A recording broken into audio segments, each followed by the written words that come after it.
I'm an industrial engineer.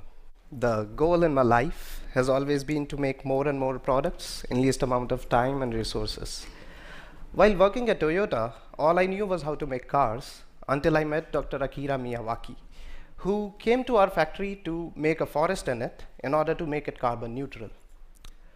I was so fascinated that I decided to learn this methodology by joining his team as a volunteer. Soon, I started making a forest in the backyard of my own house, and this is how it looks after 3 years. These forests, compared to a conventional plantation, grows 10 times faster. They are 30 times more dense and 100 times more biodiverse. Within 2 years of having this forest in our backyard, I could observe that the groundwater didn't dry during summers. The number of bird species spotted in this area doubled. Quality of air became better, and we started harvesting seasonal fruits, growing effortlessly right in the backyard of our house.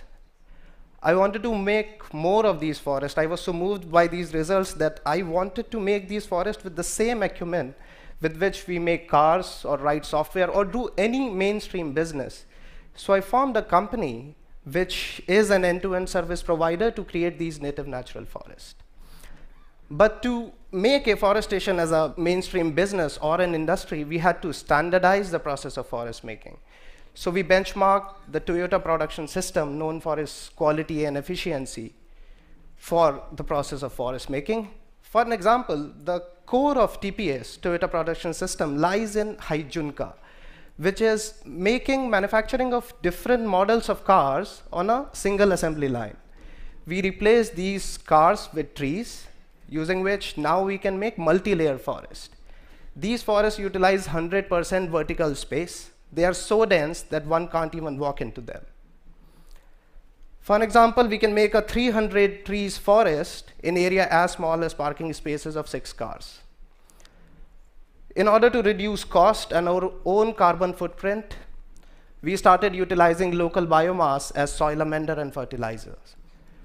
For an example, coconut shells crushed in a machine mixed with rice straw, powder of rice husk mixed with organic manure is finally dumped in soil on which our forest is planted. Once planted, we use grass or rice straw to cover the soil so that all the water which goes into irrigation doesn't get back evaporated into atmosphere. And using these simple improvisations, today we can make a forest for cost as low as cost of an iPhone. Today we are making forests in houses, in schools, even in factories with the corporates, but that's not enough. There is a huge number of people who want to take matters in their own hands, so we let it happen. Today we are working on an internet-based platform where we are going to share our methodology on an open source, using which anyone and everyone can make their own forest without our physical presence being there, using our methodology. On a click of a button, they can get to know all the native species of their place. By installing a small hardware probe on site, we can do remotely soil testing, using which we can give step-by-step instructions of forest making remotely. Also, we can monitor the growth of this forest without being on site.